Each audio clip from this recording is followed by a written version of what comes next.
ہیں کہ امام شرف الدین بصیری رحمۃ اللہ علیہ بڑے تاجر بھی تھے اور بہت بڑے عالم بھی تھے اور عربی ادب کے بہت بڑے فاضل تھے. بڑے شعر لکھتے، بڑے کلام لکھتے، قصیدے بھی لکھتے، حکام اور سلاطین وقت کے لیے بھی جیسے شعراء لکھتے اور تاجر بھی تھے. اس حال میں ان کو اچانک فالج ہو گئے. بستر پہ پڑ رہے، زمانہ گزر گیا، فالج زدہ ہو گئے.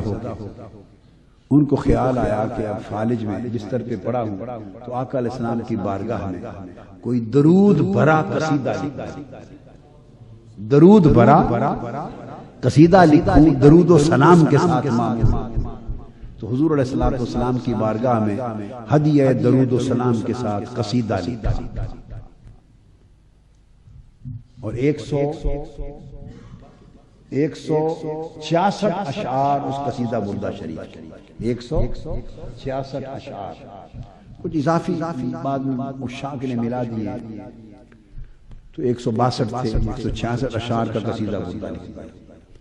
رات کو سوئے تو آقا علیہ السلام خواب میں تشریف لائے اور آقا نے فرمایا کہ بصیری وہ قصیدہ سناؤ جو لکھا ہے. عرض کیا یا رسول اللہ میں تو مفلوج ہوں حالت خواب میں. تو آقا علیہ السلام نے دست مبارک بصیری کے، شرف الدین بصیری کے اوپر پھیرا اور وہ شفا یاب، شفا یاب. اس کو مولانا اشرف علی تھانوی نے نشر الطیب میں بڑے خوبصورت پیرائے کے ساتھ اس پورے واقعے کو دیگر حوالوں کے ساتھ بیان انہوں نے بھی کیا. اور بھی سب علماء پہلے سب مانتے تھے، پہلے سب مانتے تھے، انہوں نے بھی لکھا. نشر الطیب توسل کے باب میں، حضور کے وسیلے کے باب میں.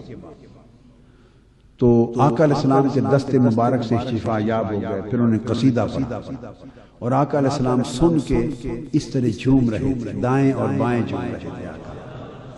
خواب میں سنتے اور دائیں اور بائیں جھوم، تمایل اور تمایل. آقا علیہ السلام دائیں اور بائیں جھوم رہے تھے، اتنا خوش ہو کے قصیدہ سنا. اور ایک روایت میں یہ بھی آیا ہے کہ جب قصیدہ سنا خوش ہوئے تو آپ نے اپنی چادر مبارک حالت خواب میں اتار کے بصیری کو دے دی. خواب کا واقعہ، اس چادر کو بردہ کہتے ہیں، اس کی وجہ سے اس کا نام قصیدہ بردہ پڑا. خیر شفا یاب ہو گئے، قصیدہ آقا نے سن لیا. تو امام بصیری صبح اٹھے تو دیکھا کہ فالج ختم ہو چکا. وہ خواب کا دست اقدس پھیرنا حقیقت کی شفا دے گا. صبح اٹھے، مدت کے بعد باہر نکلے. جب باہر نکلے تو ایک بڑے کامل بزرگ تھے اور اپنے وقت کا اہل اللہ انہیں قطب بھی جانتے تھے.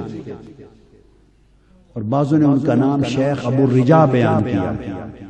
شیخ ابو الرجا وہ گلی میں ملے اور قطب وقت گلی میں ملے اور مست خاموش رہتے تھے، مجذوبی حالت میں، مستی کی حالت میں رہتے تھے.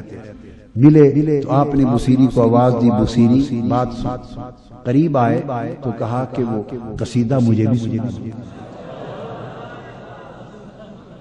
آپ نے پوچھا کئی قصیدے جو لکھے تھے، کئی قصیدے زندگی میں لکھے تھے، تو رات والے قصیدے کا تو انہیں گمان ہی نہیں تھا.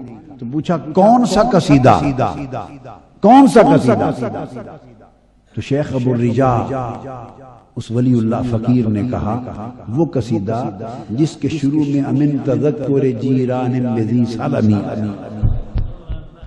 امن تذکر جیران الذی سلمی، وہ قصیدہ سیدھا. آپ کانپ اٹھے اور پوچھنے لگے آپ کو یہ قصیدہ کس نے بتایا؟ کیونکہ اس کو تو ابھی دنیا میں کسی شخص نے سنا ہی نہیں تھا. آپ کو کس نے بتایا؟ انہوں نے قریب ہو کے کہا خدا کی قسم جب رات کو آپ یہ قصیدہ پڑھ رہے تھے اور حضور دائیں بائیں جھوم جھوم کے سن رہے تھے، دور کھڑا میں بھی قصیدہ سن رہا تھا، میں بھی سن رہا تھا.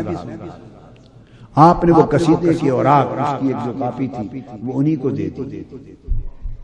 اور اس طرح پھر رفتہ رفتہ اس قصیدے کی شہرت ہو گئی. تو کوئی نابینا آتا تو قصیدے کے اوراق سر پہ رکھ کے شفا پاتا، کوئی بیمار شفا پاتا، پھر قصیدے کے اس اوراق سے توسل ہونے لگا۔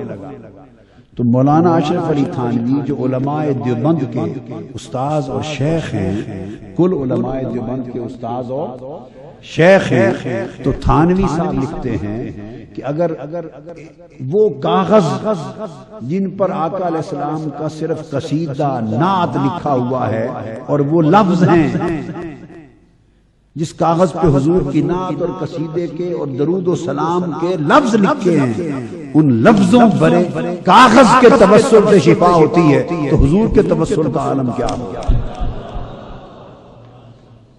اور یہ بیان کر کے پھر اس سے وہ دلیل نکالتے ہیں اور وہ کہتے ہیں کہ جب آقا علیہ السلام کی نعت امام بوصیری نے لکھی اور درود و سلام کا قصیدہ لکھا، ان کے لکھے ہوئے الفاظ جو حضور سے منسوب ہیں، جو حضور کی طرف منسوب ہیں، ان اوراق پر ان کا عکس ہے، ان الفاظ کا قلم کا لکھا ہوا عکس ہے، اس عکس سے توسل ہوتا ہے اور بیمار شفا پاتے ہیں۔ تو اگر کاغذ پر حضور کے نالین پاک کا عکس ہو تو اس کے توسل کا عالم کیا ہے؟ حضور کے نالین پاک اس کا نقش عکس نعال ہو اور اس کی بھی تمثال ہو تو اس کے توسل کا عالم کیا ہو؟